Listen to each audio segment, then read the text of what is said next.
So once I click on the proceed button, the respective admission sessions are visible. So I have to click on the UG June 2025 or 26. Once I clicked on the respective admission session, on the left hand side, there is a academic scrutiny and document scrutiny. So earlier there was the academic scrutiny and document scrutiny are also available. Right now we have done some modifications and some new enhancements in the document scrutiny.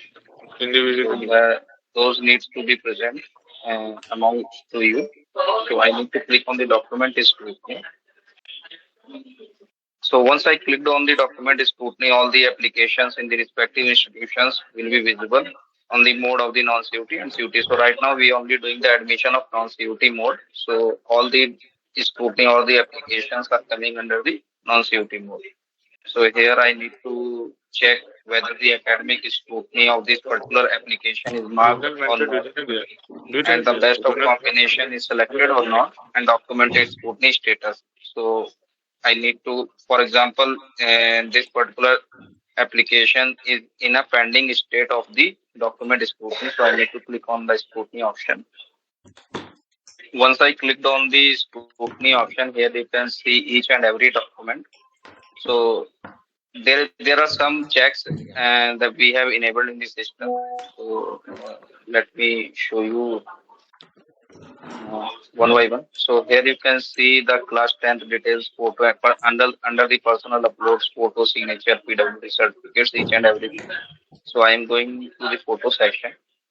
So earlier there was each and every document needs to be marked as accepted, rejected, or hold.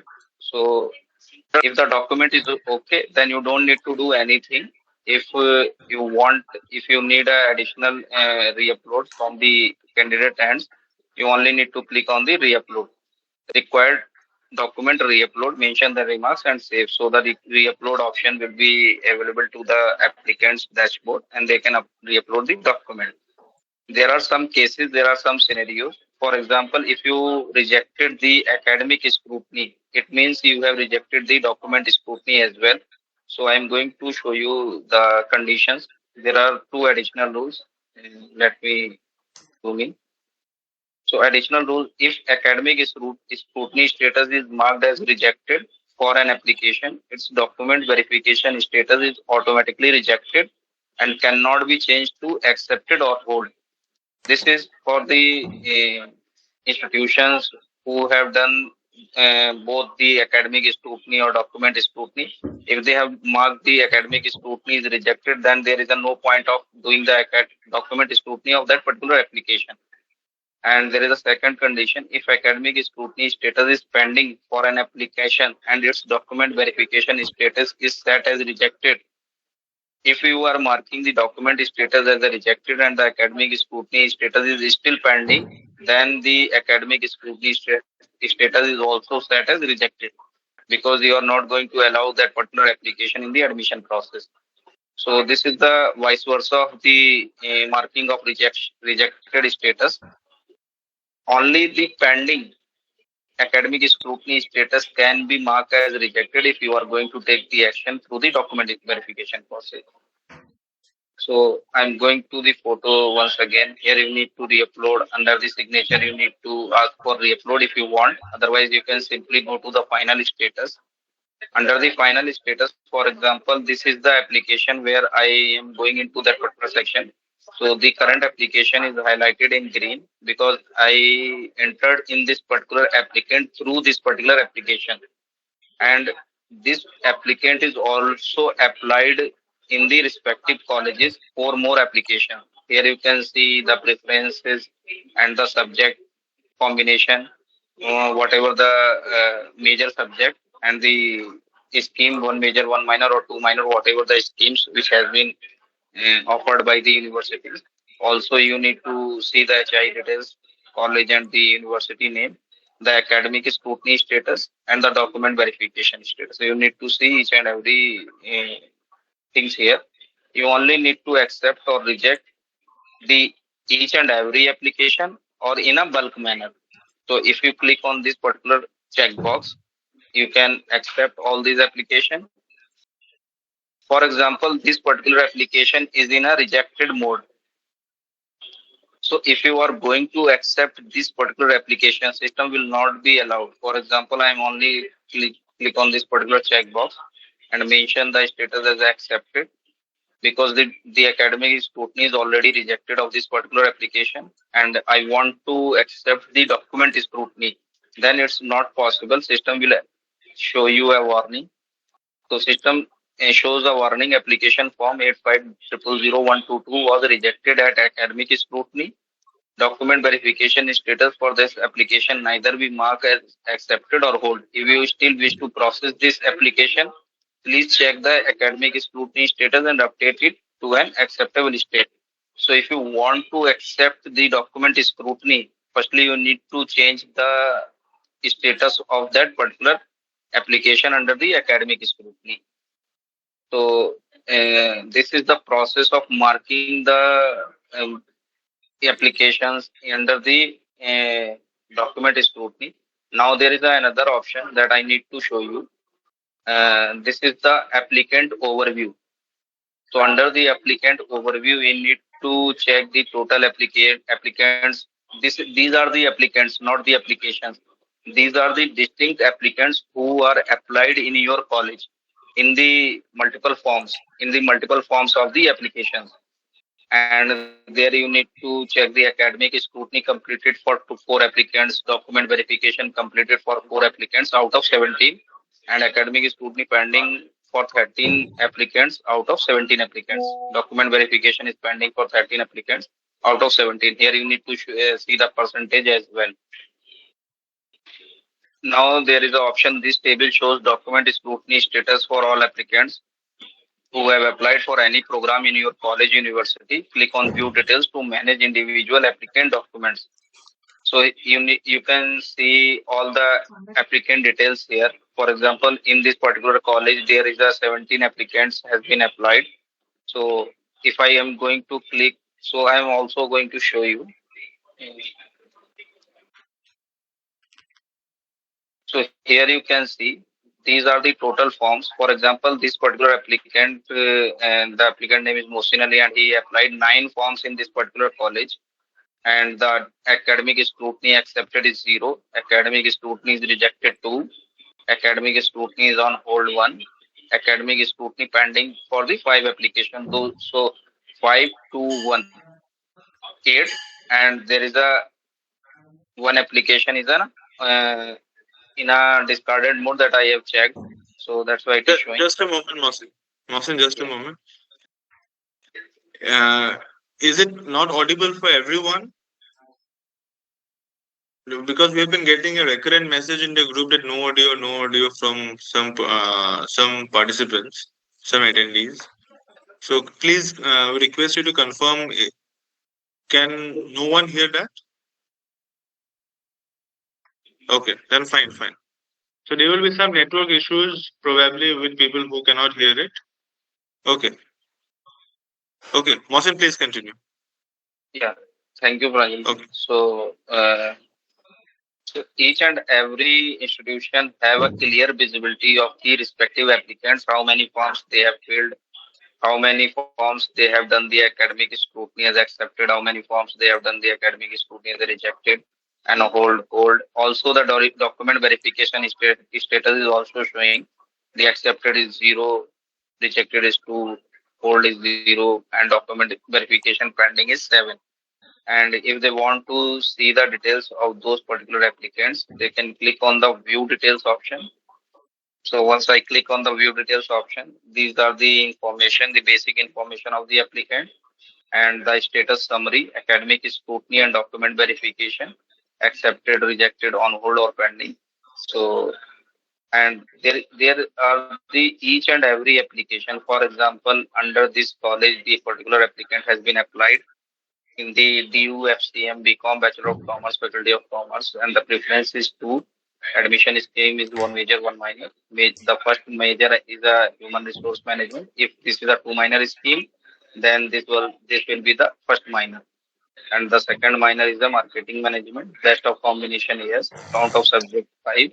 Total maximum marks, total obtained marks So they have a clear visibility of each and every applicant. If they want to update the academic scrutiny status, they can update it from directly here. If they want to update the verification, document verification status, they can update it from this particular option. So all the 9 application will be available under the view details. So this is the process you need to follow, and the manual is also provided to you in the instructions part. So you also familiar about the instructions part. So as Pranjalji, I already informed you, this particular section, the document verification and the applicant overview will be made available by today's evening to all the HIs on the assam.samal.ac.in portal. So over to you, Pranjalji.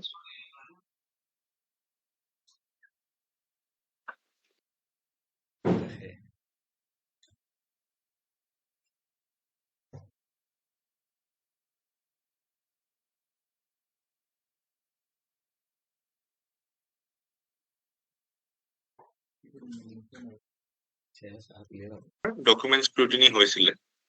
Am I audible? সকলোকে শুনা পাইছে? সকলোৱে শুনা পাইছে? Yes, you are audible. Okay. So আমাৰ মূলতে বস্তুটো আছিলে যে আমাৰ document scrutiny, no sound. Am I not audible to others?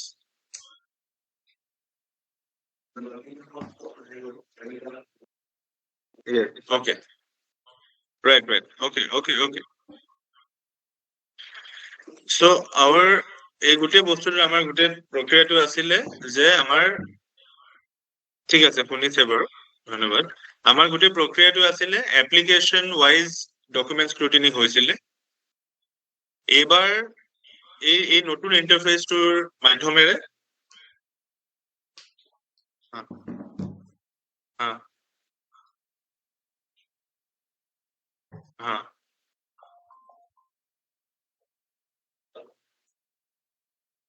ঠিক আছে। মানে মেইন কথা এতিয়া মহসিনে যিখিনি বুজালে সেইখিনিকে আপোনাৰ ইয়াত আহিছিলে যে অসমীয়াত হেৰি কৰি দিব লাগে। চ' তাৰ এক্সপ্লেনেশ্যনটো হ'ল যে আগতে আপোনাৰ আছিলে একাডেমিক স্ক্ৰুটিনি প্ৰথমতে কৰে, তাৰ পাছত ডকুমেন্ট স্ক্ৰুটিনি কৰে। প্ৰথম কথাটো হ'ল যে একাডেমিক স্ক্ৰুটিনিটো মেৰিট লিষ্ট প্ৰিপাৰেশ্যনৰ কাৰণে মেণ্ডেটৰী, ডকুমেন্ট স্ক্ৰুটিনিটো এডমিশ্যন গ্ৰান্ট কৰিবৰ কাৰণে মেণ্ডেটৰী। এই দুটা বস্তু ক্লিয়াৰ। এতিয়া আমাৰ প্ৰথম কথা আছিলে আমাৰ এটা চিষ্টেমত গৈছিলে, প্ৰথম একাডেমিক স্ক্ৰুটিনি হৈছিলে, তাৰ পাছত ডকুমেন্ট স্ক্ৰুটিনি হৈছিলে। আৰু ডকুমেন্ট স্ক্ৰুটিনিত আপোনালোকে দেখিছিলে যে এতিয়া আপোনালোকে কৰি থকা সময়ত যে প্ৰতিখন এপ্লিকেশন ওয়াইজ ডকুমেন্ট স্ক্ৰুটিনি হৈছিলে, প্ৰতিখন এপ্লিকেশন। আৰু প্ৰতিখন এপ্লিকেশনত যিমান কেইটা ডকুমেন্ট দিয়ে গোটেই কেইটা ডকুমেন্ট স্ক্ৰুটিনি কৰিব লাগে। এতিয়া যিটো ষ্টেপ দেখাইছে ইয়াত প্ৰথম ষ্টেপটো হৈছে মানে আপোনাৰ দুটা পৰ্যায় আছিলে। প্ৰথম এজন এপ্লিকেন্ট, এতিয়া সাপোজ মহসিন আলী, এইজন এপ্লিকেন্টৰ যিমান কেইখন এপ্লিকেশন আছে, যিমান কেইটা এপ্লিকেশন আহিছে গোটেইখিনি এপ্লিকেশন মহসিন আলীৰ এখন এখনকে গোটেইখিনি ডকুমেন্ট স্ক্ৰুটিনি কৰিব লগা হৈছিলে। আৰু তাৰ পাছত আপুনি ডকুমেন্ট আপুনি এখন এখনকে আপোনাৰ ডকুমেন্ট স্ক্ৰুটিনি কৰিব লগা হৈছিলে। এতিয়া তাৰ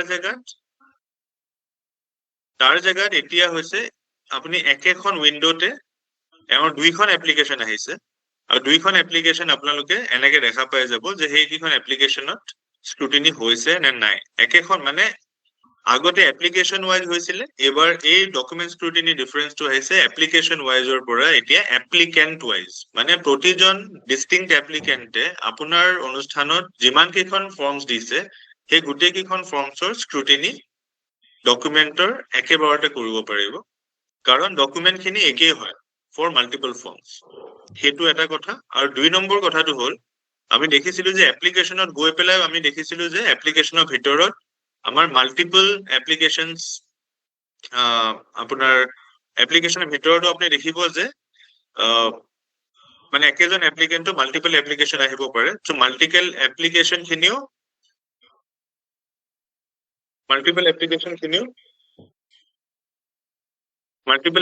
খিনিও সেইটো ইছ্যু আহি গৈ থাকে।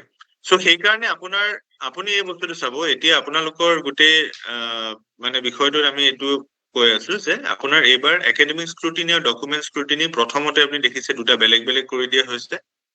এতিয়ালৈকে আপোনাৰ বস্তুটো এটা চিষ্টেমত আছিলে, একাডেমিক হৈ পেলাই তাৰপিছত ডকুমেণ্ট কৰিব পাৰিছিলে। কিন্তু এইটো নতুন ইণ্টাৰফেচটো যেতিয়া আজিৰ পৰা লাইভ হৈ যাব, তাত আপুনি ডকুমেণ্ট কৰি পেলাই একাডেমিক স্ক্ৰুটিনি কৰিব পাৰে বা একাডেমিক স্ক্ৰুটিনি কৰি পেলাই ডকুমেণ্ট স্ক্ৰুটিনি কৰিব পাৰে। সো এতিয়া আমি ডকুমেণ্ট স্ক্ৰুটিনি, একাডেমিক স্ক্ৰুটিনি আপোনালোকে যিখন উইন্ডো দেখিছে, একাডেমিক স্ক্ৰুটিনি উইন্ডোটো অলমোষ্ট একেখন উইন্ডো যিখন আপোনালোকে আগতে এতিয়াও আপোনালোকে যিটো কৰি আছে তেনেকুৱা এখন একাডেমিক স্ক্ৰুটিনি উইন্ডো। তাত আপোনাৰ এডিট চিলেকশ্যনৰ পাৰ্টো আছে আৰু তাত এটা চাব, ইয়াত যদি আপোনালোকে কেতিয়াবা কুৱেৰি কৰি, ইয়াত প্ৰথম কথাটো এটা আপোনালোকক জনাইছো যে প্ৰথম যদি আপোনালোকে কুৱেৰি কৰি পেলাই যদি কিবা ডকুমেণ্ট বিচাৰিছে, কোনোবা এতিয়া ধৰক মই এক্সাম্পল খিনি দিছো, এতিয়া কাৰোবাৰ পৰা আপোনালোকে প্ৰথমতে তেওঁলোকে ইনকাম চাৰ্টিফিকেট, সেইটো একাডেমিকত নহয়, সেইটো ডকুমেণ্ট ৰি-আপলোডত বা যি কি নহওক, আপোনালোকে সাপোজ কোনোবা ষ্টুডেণ্টে ইনকাম চাৰ্টিফিকেট দিছিলে, আপোনালোকে বিচাৰি দিলে based on the last document যে আপোনালোকে ৰেচন কাৰ্ড আপলোড কৰিব লাগে। এতিয়া নতুন OM আহিলে তাত এইটো আহি গ'ল যে ইনকাম চাৰ্টিফিকেট দিলেও হ'ব। সো তেনেকুৱা ক্ষেত্ৰত এতিয়া ষ্টুডেণ্টৰ তাততো অলৰেডি ৰেচন কাৰ্ড বিচাৰি পেলাই আপোনালোকে এটা ডকুমেণ্ট ৰি-আপলোড দি থৈছে। তেনেকুৱা ক্ষেত্ৰত এটা আপোনালোকৰ প্ৰভিজন পাব ৰিভোক ৰি-আপলোড ৰিকুৱেষ্ট বুলি। এইখিনি মেনুৱেলত লিখা থাকিব।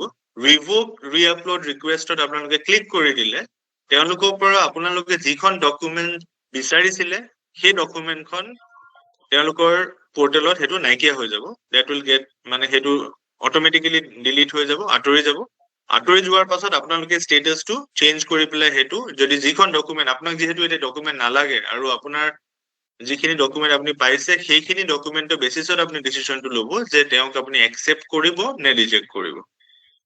সো এইটো ৰিভোক ৰি-আপলোড ৰিকুৱেষ্টৰ এটা কথা আহিছিলে। সো এইটো এইকাৰণে প্ৰথমতে এই বস্তুটো কৈ দিছো, এইটো আপোনালোকে চলি থকা একাডেমিক স্ক্ৰুটিনি পাৰ্ট। এতিয়া দ্বিতীয় পাৰ্টটো হ'ল এতিয়া আপোনাৰ ডকুমেণ্ট স্ক্ৰুটিনি। ডকুমেণ্ট স্ক্ৰুটিনিৰ আগত এইটো এটা এপ্লিকেণ্ট অভাৰভিউ বুলি এটা আৰু এটা অপশ্যন পাব, যে আপোনালোকৰ মূলত কিমান কেইখন এপ্লিকেশ্যন আছে, আৰু কিমান এপ্লিকেণ্ট আছে। এতিয়া বস্তুখিনি আপোনাৰ আগতে কি হৈ আছিলে, এইটো এপ্লিকেণ্ট অভাৰভিউ। সেইটো এইকাৰণে আপোনালোকে অকমান ভালকে চাব যে আপোনালোকে এপ্লিকেশ্যন হ'ব পাৰে 5,000, কিন্তু এপ্লিকেণ্ট হ'ব পাৰে 3,000। সো এপ্লিকেণ্ট অভাৰভিউত আপোনাৰ টোটেল এপ্লিকেণ্ট 3,000 দেখিব। আপোনালোকে এপ্লিকেশ্যনছৰ কাউণ্টত, যিটো আপোনালোকে আগতে ডকুমেণ্ট স্ক্ৰুটিনিত গ'লে, যেনেকে আপোনালোকে যিমানখিনি আপোনাৰ ফৰ্ম নম্বৰৰ বেচিছত আপুনি তেনেকে দেখা পায় টোটেল কাউণ্টটো, সেইটোৰ লগত কনফিউজ নহ'ব, কাৰণ সেইটো হ'ল আপোনাৰ এপ্লিকেশ্যনছৰ নম্বৰ। এপ্লিকেণ্ট অভাৰভিউ যিটো এটা নতুন ইণ্টাৰফেচ পাব, তাত applicant overview is the total applicant, মানে আপোনাৰ কিমান কেইজন এপ্লিকেণ্টে এপ্লাই কৰিছে, আৰু সেই এপ্লিকেণ্টৰ এগেইনষ্টত এতিয়া গোটেই ডকুমেণ্ট স্ক্ৰুটিনিটো এপ্লিকেশ্যন বেছডৰ পৰা এপ্লিকেণ্ট বেছড কৰা হৈছে, so as to cut down on the time. So applicant based কৰাৰ কাৰণে আপোনাৰ টোটেল এপ্লিকেণ্ট আহিব, তাৰ এগেইনষ্টত তেওঁলোকৰ কিমানৰ একাডেমিক স্ক্ৰুটিনি কমপ্লিট হৈছে বুলি আহিব, কিমানৰ ডকুমেণ্ট ভেৰিফিকেশ্যন কমপ্লিট হৈছে সেই বস্তুটো আহিব। এইটো আমাৰ ছেকেণ্ড পাৰ্ট। এটাটো হ'ল একাডেমিক স্ক্ৰুটিনিত আপোনাক ক'লো যে ৰিভোক ৰি-আপলোড ৰিকুৱেষ্ট, সেইটো এটা নতুন এনহেঞ্চমেণ্ট আহিছে, মেনুৱেলত লিখা থাকিব, আপোনালোকে সেইটো চাব। দ্বিতীয় কথা আপোনাৰ ডকুমেণ্ট স্ক্ৰুটিনি ক্ষেত্ৰত যেতিয়া এপ্লিকেণ্ট অভাৰভিউ এই বাটনটো আহিব, ইয়াত আপোনালোকে এনেকে এখন ওপৰত দেখিব যে কিমানখিনি আপোনাৰ ডকুমেণ্ট পেণ্ডিং আছে, একাডেমিক স্ক্ৰুটিনি পেণ্ডিং আছে বা ডকুমেণ্ট স্ক্ৰুটিনি পেণ্ডিং আছে।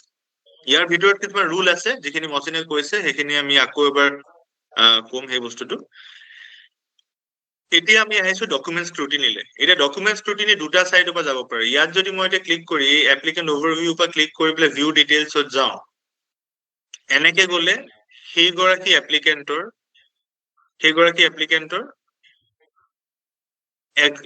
একেজন এপ্লিকেণ্টৰ আপোনাৰ 3খন ফৰ্মছ আহিছে। 3খন ফৰ্ম আপোনালোকে সেইগৰাকী এপ্লিকেণ্টৰ দেখা পাব।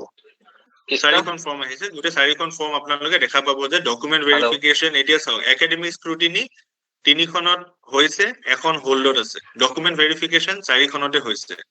সো আপোনালোকে যদি ভিউ ফৰ্ম, যিটো স্ক্ৰুটিনি ষ্টেটাছত ভিউ ডিটেইলছত যদি গৈ পেলাই চাইগে, তেনেহলে আপোনালোকে এনেকে একেটা জেগাতে আপোনালোকে এটা ব্ৰিফ অভাৰভিউ পাই যাব যে তেওঁ সেই এপ্লিকেণ্টৰ ডিটেইলছটো আছে, তাৰ পাছত তেওঁ কি ধৰণৰ ফৰ্মছ এপ্লাই কৰিছে বেলেগ বেলেগকে বিচাৰি থকাতকে আপোনালোকে ইয়াতে দেখিব এপ্লিকেশ্যন ফৰ্ম এইখনত তেওঁলোকে মেজৰ হিষ্ট্ৰীত বিচাৰিছে 1 major 1 minor bachelor of arts আৰু এইখন ফৰ্মৰ এগেইনষ্টত একাডেমিক স্ক্ৰুটিনি আৰু ডকুমেণ্ট ভেৰিফিকেশ্যন এই দুইখন আপোনাৰ ভেৰিফাইড হৈ আছে সেকেন্ড আপোনাৰ দেখিব এইখন এপ্লিকেশ্যন ফৰ্ম ইয়াত আকৌ আপুনি এডুকেশ্যন মেজৰ হিচাপে লৈছে এইখনো ভেৰিফাই হৈ আছে 3 নম্বৰ কমাৰ্চ একাউন্টেন্সি এইখনো আপোনালোকে দেখিছে এইখনো ভেৰিফাই হৈ আছে আৰু লাষ্টৰটো ইংলিছ আৰু সোশিয়োলজি এইখনো আপোনাৰ ডকুমেণ্ট স্ক্ৰুটিনি একসেপ্ট হৈ আছে কিন্তু একাডেমিক স্ক্ৰুটিনি হোল্ড হৈ আছে এতিয়া ইয়াৰ কোৰিলেশন খিনি আপোনাক দেখাম মই আপোনাক প্ৰথমতে আপোনালোকক আমি ইন্টাৰফেস গিটা দেখাই লৈছো এইটো এটা নতুন ইন্টাৰফেস আপুনি পালে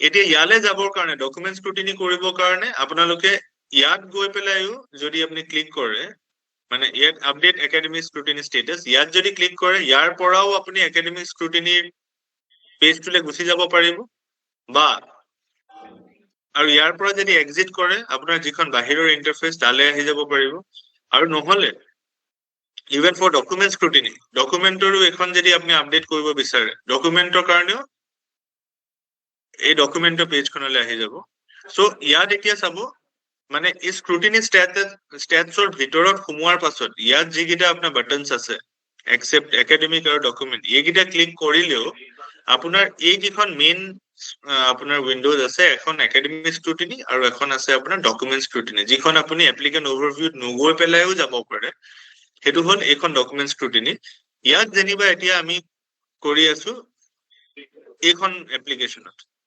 এইখন এপ্লিকেশ্যন এতিয়া ৰিজেক্ট হৈ আছে আমি এইখন ডকুমেণ্ট স্ক্ৰুটিনিত আমি গৈছো এইখন ডকুমেণ্ট স্ক্ৰুটিনিত গৈ পেলাই নাও ইয়াত আপুনি চাব আগতে আপোনালোকৰ মনত আছে চাগে যে এইখন এতিয়ালৈকে আপোনালোকে বৰ্তমান যেটো কৰি আছে তাত আপুনি প্ৰতিখন ডকুমেণ্ট ফটো যদি চাই ফটোখনৰ তলত আপোনাৰ মাৰ্ক কৰিব লাগে যে ইউ হেভ টু মানে সেইখন মাৰ্ক কৰিব লাগিব যে একসেপ্টেড আকৌ সিগনেচাৰত accepted PWD certificate accepted ID proof document accepted সব বস্তু এটা এটাকে আপোনালোকে একসেপ্ট কৰিব লাগিব বৰ্তমান কৰিব লগা হৈছিল এখিনি কৰিব লগা আছিল এতিয়া ইয়াত আপুনি বস্তুটো চাওক এই গুটেইখিনি ডকুমেণ্ট একেলগে আছে আৰু এখেতৰ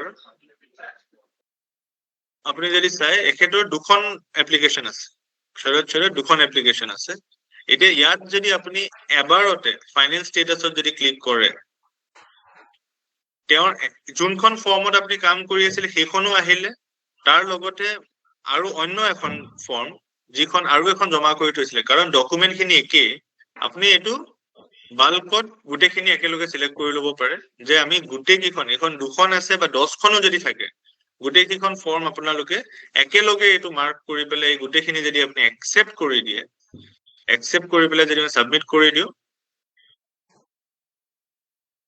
ইয়াত আপোনাৰ এটা বস্তু দেখাইছে যে একাডেমিক স্ক্ৰুটিনি যদি আপুনি ৰিজেক্ট কৰি থৈছে তেতিয়া হলে আপুনি ডকুমেণ্ট স্ক্ৰুটিনিটো একসেপ্ট কৰিব নোৱাৰিব তাৰ বাহিৰে যদি আপুনি একাডেমিক স্ক্ৰুটিনি একসেপ্ট কৰি থৈছে একাডেমিক স্ক্ৰুটিনি যদি আপুনি একসেপ্ট কৰি থৈছে ডকুমেণ্ট স্ক্ৰুটিনি তাৰ পাছতো আপুনি চেঞ্জ কৰিব পাৰিব ইয়াৰ কেইটামান ৰুল দি থৈছে যে if academic scrutiny is marked as rejected its document status is automatically rejected and cannot be changed to accepted or hold কাৰণ আপুনি সেই গৰাকী এপ্লিকেন্টৰ ডকুমেণ্ট স্ক্ৰুটিনি আপুনি একাডেমিক স্ক্ৰুটিনিটো আপুনি ৰিজেক্ট কৰি থৈছে এতিয়া আমি সেইখন ফৰ্মৰে আমি এপ্লিকেন্টত গৈ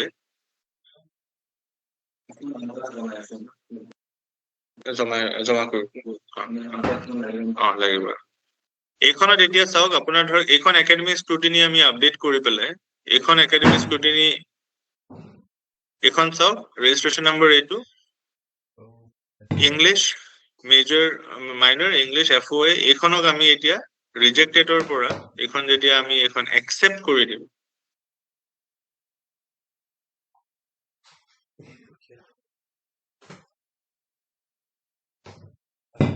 टफ सिस्टम है कुछ चेंज किया क्या सर এতিয়া আমি একাডেমিক স্ক্ৰুটিনি একসেপ্ট কৰিলো একসেপ্ট কৰাৰ কাৰণে কি হৈছে এতিয়া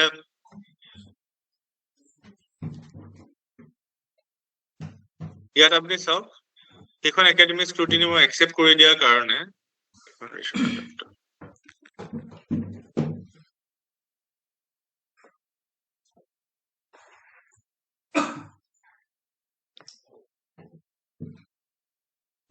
ইয়াত এতিয়া চাওক এইখন ডকুমেন্টত একাডেমিক স্ক্ৰুটিনি একচেপ্ট কৰাৰ কাৰণে ডকুমেন্ট ভেৰিফিকেশন ৰিজেক্টেড আছিলে, এখন এতিয়া হোল্ড হৈ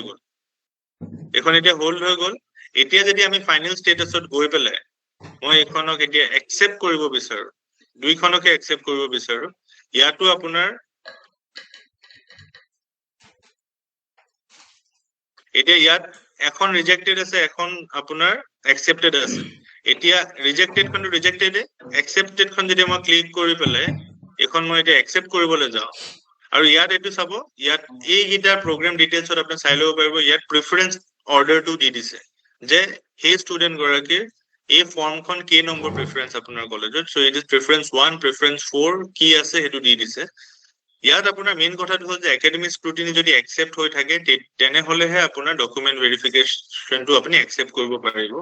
যদি আপুনি একাডেমিক স্ক্ৰুটিনি ৰিজেক্ট কৰি দিয়ে তেতিয়া অটোমেটিক্যালি ডকুমেন্ট ষ্টেটাসটো ৰিজেক্ট হৈ যাব। এতিয়া আমি এইটো ট্ৰাই কৰিম, এখন আমি দুইখন একেলগে সিলেক্ট কৰি লৈছো।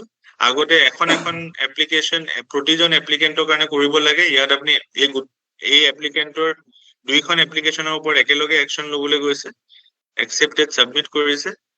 তাৰ ভিতৰত এই বস্তুটো বাৰে বাৰে আহি আছে যে এইখন এপ্লিকেশন যেহেতু এপ্লিকেন্টৰ একাডেমিক স্ক্ৰুটিনি ৰিজেক্ট হৈ আছে সেইকাৰণে এইখন আপডেট কৰিব পৰা নাযায়। এতিয়া আমি এইখন একাডেমিক স্ক্ৰুটিনিটো গৈ পেলাই এইখনতো যদি আমি এখন চেঞ্জ কৰি দিও,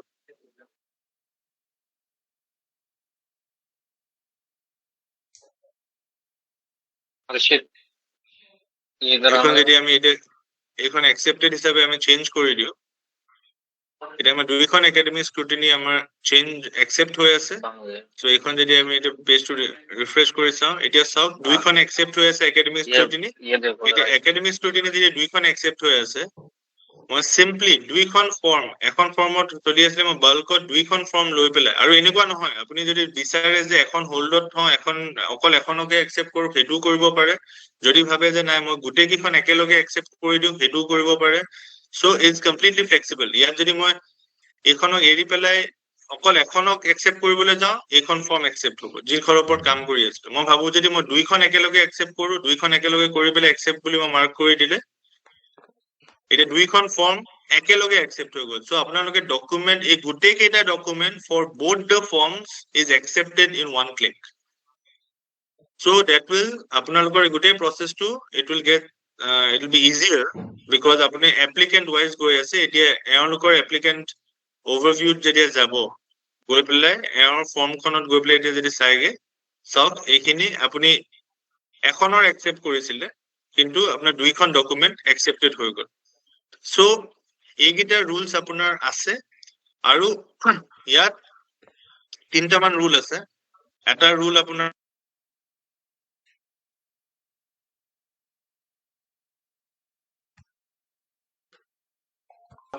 আৰু যদি এবাৰ ৰিজেক্ট কৰে document status cannot be changed to accepted or hold, either can be left without action or can be rejected। মানে academic scrutiny যেতিয়ালৈকে ৰিজেক্টেড হৈ থাকে সেইখন ডকুমেন্ট খন আপোনাৰ একসেপ্ট কৰিব নোৱাৰে আপোনাৰ academic scrutiny যদি ৰিজেক্ট কৰিলে। Second part. থাৰ্ড, যদি academic scrutiny আপোনাৰ পেন্ডিং হৈ আছে আৰু ডকুমেন্ট স্টেটাসটো যদি ৰিজেক্ট কৰি দিয়ে সেইকেইখন ফৰ্মৰ যাৰ academic scrutiny পেন্ডিং আছিলে সেই গোটেই কেইখন ফৰ্ম আপোনাৰ অটোমেটিক্যালি ৰিজেক্ট হৈ যাব, একাডেমিক স্ক্ৰুটিনি ৰিজেক্ট হৈ যাব। এতিয়া ইয়াত আপোনাৰ ইয়াৰে তিনিটা এক্সাম্পলৰ এটাকে আপোনাক এটা হেৰি দেখাইছো, ডেমনষ্ট্ৰেচন এটা দেখাইছো। এইখিনিলৈকে বুজি পাইছে আপোনালোকে যে এপ্লিকেন্ট ওভাৰভিউ আহিলে আপুনি এখন ইন্টাৰফেস দেখা পাব, একাডেমিক স্ক্ৰুটিনি আপোনাৰ একেখনে ইন্টাৰফেস যেনেকে আপোনালোকে কৰি আছিলে, আৰু ডকুমেন্ট স্ক্ৰুটিনি খন আছে। ইয়াত এটা কথা বুঝক যে এইটো ইন্টাৰফেস এনেকুৱা নহয়, please don't get confused, this interface is not, মানে এইটো এনেকুৱা এটা ইন্টাৰফেস নহয় য'ত আপোনাৰ একাডেমিক স্ক্ৰুটিনি আপুনি স্কিপ কৰিব পাৰে। একাডেমিক স্ক্ৰুটিনি আৰু document scrutiny these are two steps, আৰু these two steps have to be done। Number 1, this is the thumb rule, দুইটা স্টেপ কৰিবই লাগিব। ডকুমেন্ট স্ক্ৰুটিনি আপুনি if you choose আপোনালোকে আগতে ডকুমেন্ট স্ক্ৰুটিনি কৰি পেলাই তাৰ ভিতৰত যোনকেইখন ফৰ্মৰ কাৰণে এলিজিবল হয় সেইকেইখন ফৰ্ম আপোনালোকে ফিল্টাৰ কৰি দিব পাৰে যে এইকেইখন ফৰ্ম হে এলিজিবল, কাৰণ আপুনি ডকুমেন্টত যোনকেইখন ৰিজেক্ট কৰি দিব সেইকেইখন একাডেমিক স্ক্ৰুটিনি অটোমেটিক্যালি ৰিজেক্ট হৈ যাব, কাৰণ সেইকেইখন তেতিয়া আপোনালোকৰ একাডেমিক স্ক্ৰুটিনি সেইকেইখন ফৰ্ম পেন্ডিঙো নেদেখায় আৰু সেইকেইখন ফৰ্ম আপোনালোকে স্ক্ৰুটিনিও কৰিব নালাগে। যিকেইখন একচেপ্ট কৰিব আপোনাৰ ডকুমেণ্টত সেইকেইখনহে গৈ পেলাই আপোনালোকে একাডেমিক স্ক্ৰুটিনি কৰিব লাগিব, নম্বৰ 1। সেইকাৰণে that is one option. Second option, আপোনালোকে একাডেমিক স্ক্ৰুটিনি যাৰ যাৰ কৰিলে সেইখিনি কৰিয়ে দিলে। তাৰ বাহিৰে এতিয়া নেক্সট আপোনাৰ থাকিলে ডকুমেণ্ট স্ক্ৰুটিনি। ডকুমেণ্ট স্ক্ৰুটিনিত আপুনি প্ৰতিজন এপ্লিকেণ্টৰ প্ৰতিখন এপ্লিকেশ্যন ডকুমেণ্ট বাই ডকুমেণ্ট কৰাৰ জেগাত প্ৰতিখন এপ্লিকেশ্যনৰ গোটেইখিনি ডকুমেণ্ট একেলগে আৰু গোটেইকেইখন আৰু সেই একেলগে যদি এবাৰ আপোনালোকে গোটেই ডকুমেণ্টখিনি চালে তাৰপিছত আপোনালোকে এখন এপ্লিকেশ্যন বা মাল্টিপল এপ্লিকেশ্যন একেলগে ষ্টেটাছ মাৰ্ক কৰিব পাৰে। আপোনালোকে সেইখন একেলগে চবৰে ৰিজেক্ট কৰিব পাৰে, একেলগে চবৰে একচেপ্ট কৰিব পাৰে, বা একেলগে বা কেইখনমান ৰিজেক্ট, কেইখনমান একচেপ্ট, কেইখনমান হোল্ড, আপোনালোকে যেনেকে বিচাৰে তেনেকে আপোনালোকে সেইকেইখন কৰিব পাৰে।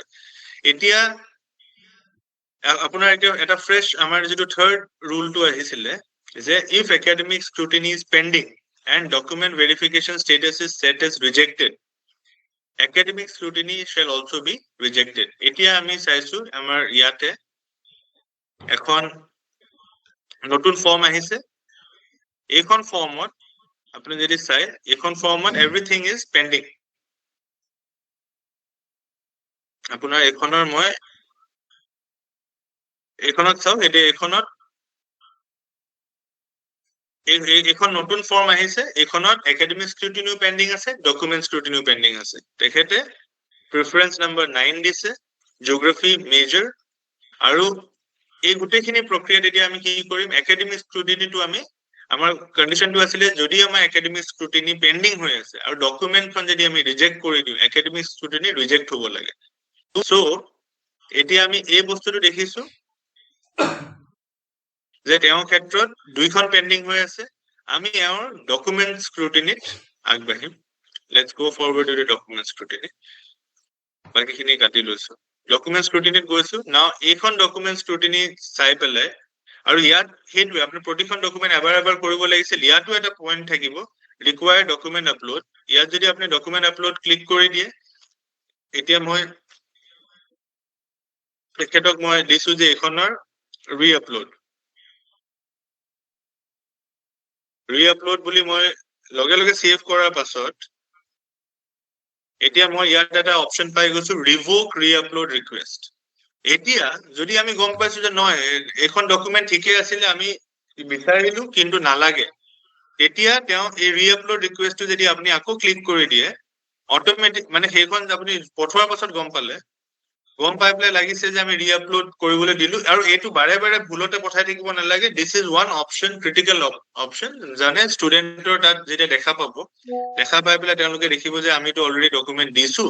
মানে যিটো আমাৰ এতিয়া ৰিচেণ্ট যিটো ৰেচন কাৰ্ড আৰু ইনকাম চাৰ্টিফিকেটৰ যিটো মেটাৰ আছিলে, তেনেকুৱা মেটাৰত যদি আপোনাৰ যিখিনি ডকুমেণ্ট লাগে সেইখন ডকুমেণ্ট দিছে কিন্তু কিবা কাৰণত সেই ডকুমেণ্টখিনি একচেপ্ট হোৱা নাই, চ' মানে এতিয়া ৰেচন কাৰ্ড নালাগে, ইনকাম চাৰ্টিফিকেট দিলেও হ'ব, তেনেকুৱা ক্ষেত্ৰত আপোনালোকে এইটো ৰিভোক কৰি দিব পাৰে। এবাৰ যেতিয়া ৰিভোক কৰি দিব ৰিআপলোড ৰিকুৱেষ্ট, আকৌ সেইটো নাইকিয়া হৈ যাব। আৰু ইভেন এপ্লিকেণ্ট এণ্ডত যিটো দেখা পাইছিলে তেওঁলোকে ডকুমেণ্ট বিচৰাটো, সেইটো ৰিআপলোড তাৰ পৰাও নাইকিয়া হৈ যাব। চ'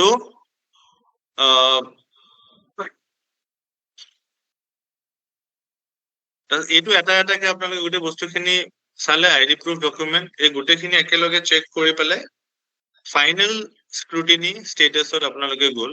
এতিয়া ইয়াতে চাওক এওঁৰে ইমান কেইখন ফৰ্মছ আছে।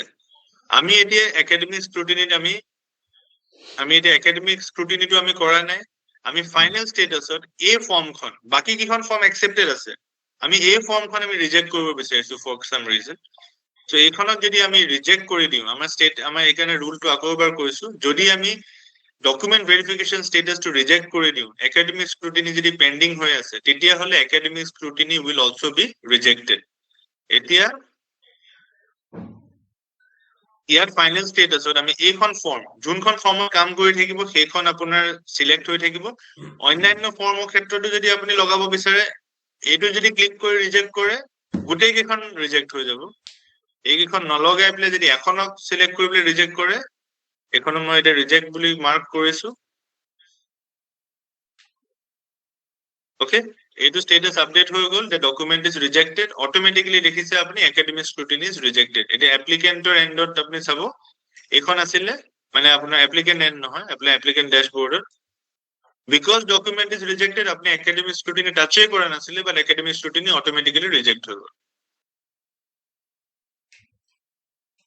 বুজি পাইছে?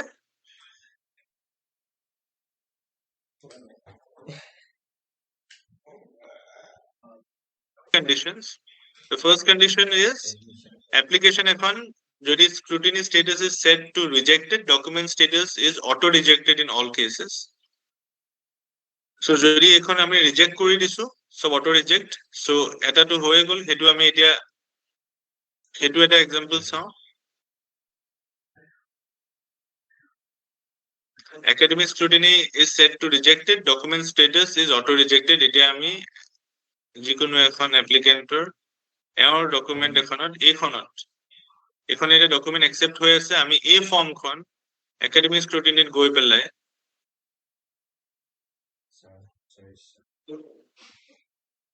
এডিট সিলেকশন ইয়াত গৈ পেলাই আমি ডকুমেন্ট হোল্ডৰ জায়গাত আমি যদি এখন ৰিজেক্ট কৰি দিম আৰু তাত সাবজেক্ট দিব লাগিব যিহৰ কাৰণে আমি ৰিজেক্ট কৰিছো, সো হোৱাটএভাৰ যিকোনো আপোনাৰ দিছে আপোনাৰ সাবজেক্ট দি পেলাই যদি মই এখন ৰিজেক্ট কৰিছো, once this is rejected,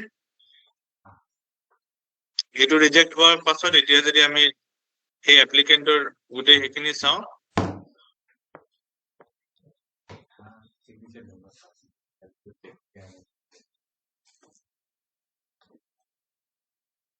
এখন এপ্লিকেশন আছিলে যোনখন হোল্ড হৈ আছিলে, এখন ৰিজেক্ট কৰি দিয়াৰ কাৰণে তেওঁৰ ডকুমেন্ট ভেৰিফিকেশনো ৰিজেক্ট হৈ গ'ল। ওকে, এটো মোৰ first part. Second part asile if academic scrutiny is rejected, document status cannot be changed to accepted or hold. Hetu dekhile je ami jete cover form ekhon reject hoy asile ami final status ot ekhon ami rejected form khonot etia amar ekhon form e amar reject hoy ase, ami ei form khonoke etia ma ako update koribole jao as accepted. Ekhonok je ei form khon amar preference 9 BKB academic scrutiny reject hoy ase, moi document to accept koribole jao yat amar prompt to ahibo যে এখনৰ application form was rejected হোৱাৰ কাৰণে document status of this form can neither be marked as accepted nor hold because academic scrutiny যেহেতু reject হৈ আছে এখনৰ আপোনালোকে change কৰিব নোৱাৰে। এখনক যদি চেঞ্জ কৰিব লাগে academic scrutiny গৈ পেলাই এখনক আপুনি ৰিজেক্টেডৰ পৰা আপডেট কৰি এখন একসেপ্ট কৰি ল'ব লাগিব বা হোল্ড কৰিব লাগিব, তেতিয়াহে আপোনালোকে সেইটো হেৰি কৰিব পাৰিব। এখন ৰিজেক্টেডৰ পৰা যদি আপুনি আকৌ একসেপ্ট কৰি লয়, এখন যদি একসেপ্ট কৰি ললে তাৰ পাছত আপোনালোকে সেই অপশনটো পাব যত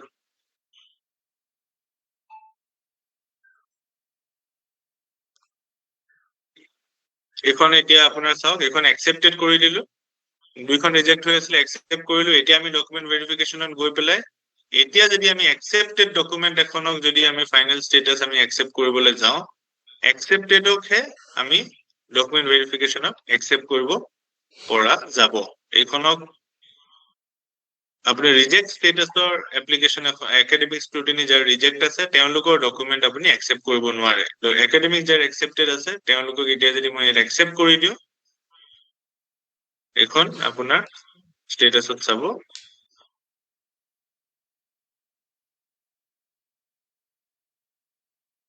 এখন ফৰ্ম একসেপ্ট হৈ গ'ল। ঠিকে আছে, আপোনালোকৰ এইখিনি আমাৰ গোটেই ডেমনস্ট্ৰেশনৰ পাৰ্টটো আছিলে। এইখিনি এতিয়া আপোনালোকক জাস্ট দেখাইছো, হয় স্বাভাৱিকভাৱে আপোনালোকৰ অকমান এটা প্ৰথম অৱস্থাত এটা কনফিউজন হ'ব পাৰে, সেইকাৰণে আপোনালোকক প্ৰথমতে মেনুৱেলখন দিয়া হ'ব ৰাইট আফটাৰ দিস মিটিং, আৰু মেনুৱেলখন দিয়াৰ পাছৰ পৰ্যায়ত আমি আপোনাক হেৰিখন শ্বেয়াৰ কৰি দিম, মানে আপোনাৰ পৰ্টেলটোত এই গোটেই বস্তুখিনি সন্ধিয়ালে মানে আবেলি ভিতৰত, and in the afternoon it will be made live. So কাৰোবাৰ যদি কিবা questions আছে আপোনালোকে chat boxত সুধিব পাৰে। For multiple applications, if one application is rejected